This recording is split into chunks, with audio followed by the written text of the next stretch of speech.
Alright, here's your assignment. Adding and subtracting fractions. We're going to do the whole page. But I'm going to do some with you to help you out because I know fractions can be intimidating. So number 1 y'all can handle, 2 you can handle.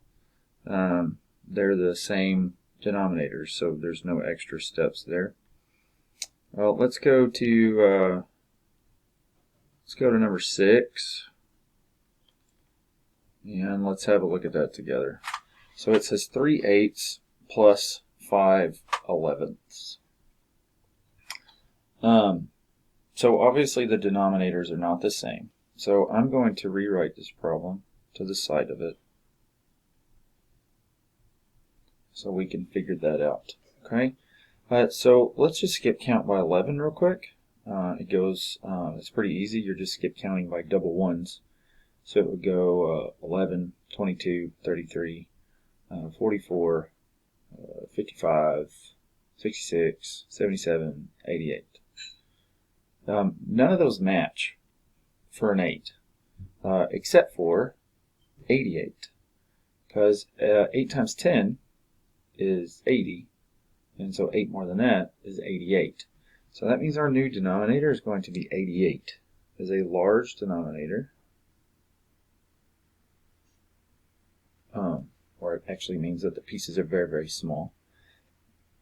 So now we have to figure out, how did we get there? How did we get from 8 to 88? We multiplied by 11.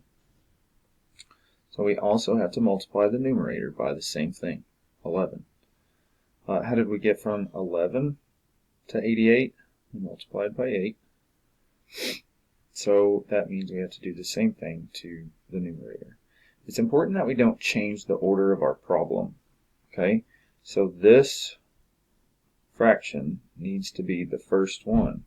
It was the first one on the original problem. It needs to be the first one whenever we change it. Okay, it's very important to do that for subtraction. So our first numerator, 11 times 3 is 33. And our second numerator, 8 times 5 is 40. So remember, we don't add denominators. So our denominator is 88.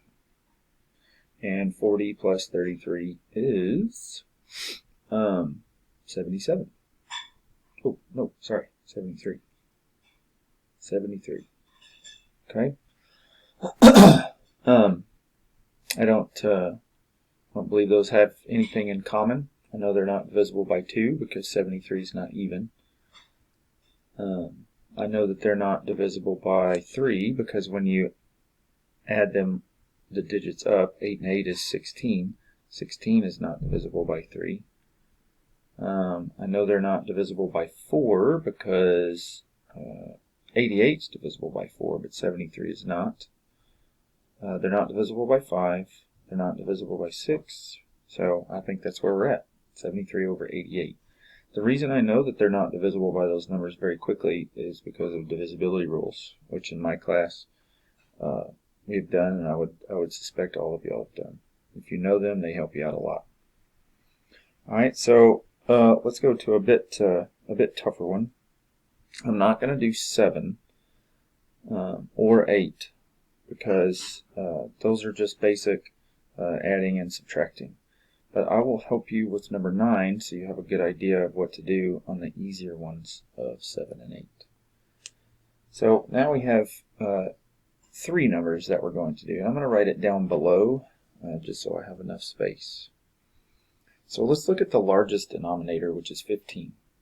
So can we get this 3 to be 15 in a nice easy way? Yeah, we can. Just multiply it by 5. Can we get that 5 to be 15 in a nice easy way?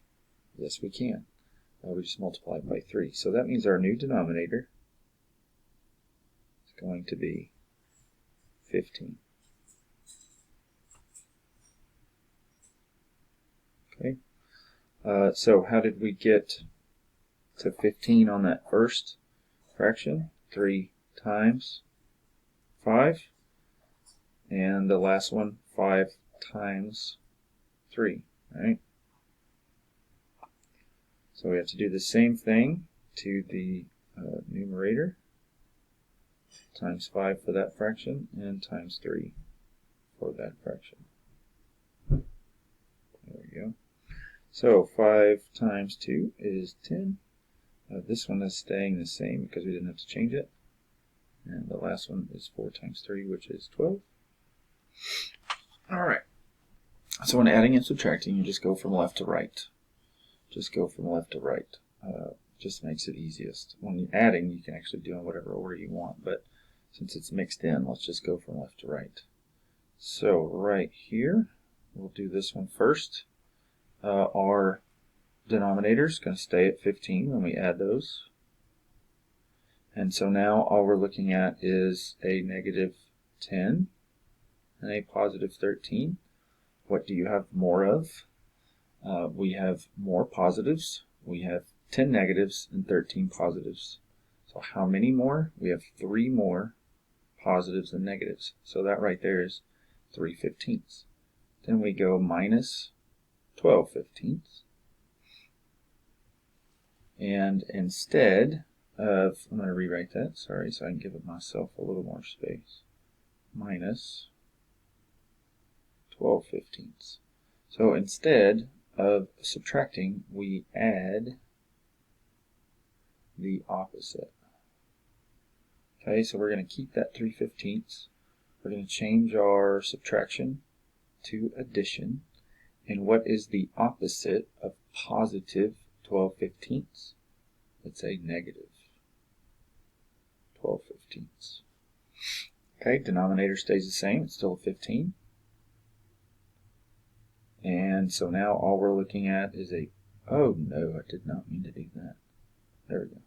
So now all we're looking at is a positive 3 and a negative 12.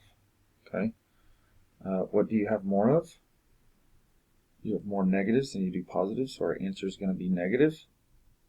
How many more? How many more means subtraction. 12 minus 3 is 9. So our answer on that one is negative 9/15. Number 10, I'll just help get you started. Maybe number 11 too. I'm going to read them both. Number 10, in 2001, the population of the United States was about 2/7 billion people. It is projected, that means they're estimating or guessing, that by the year 2025 there will be over 1/3 billion people in the United States. So how much will the population increase? That means how much more will there be in 2025? All right, so the years don't really matter, except for it is important that you have to start with what they expect it to be and take away what it was in 2001. Okay, so we have 1/3 is the projection, meaning their estimate of what it's going to be, and 2/7 in 2001.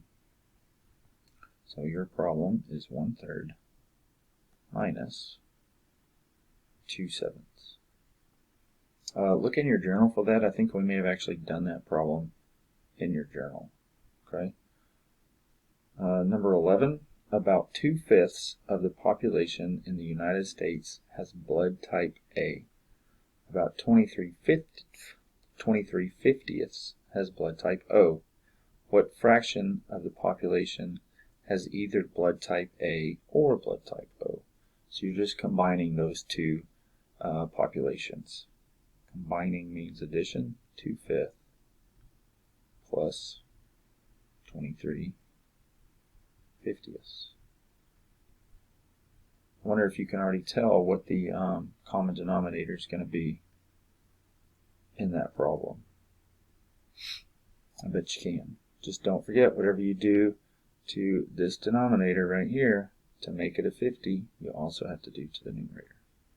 Alright, I hope you all have a good rest of your day, and email your teacher if you need some help.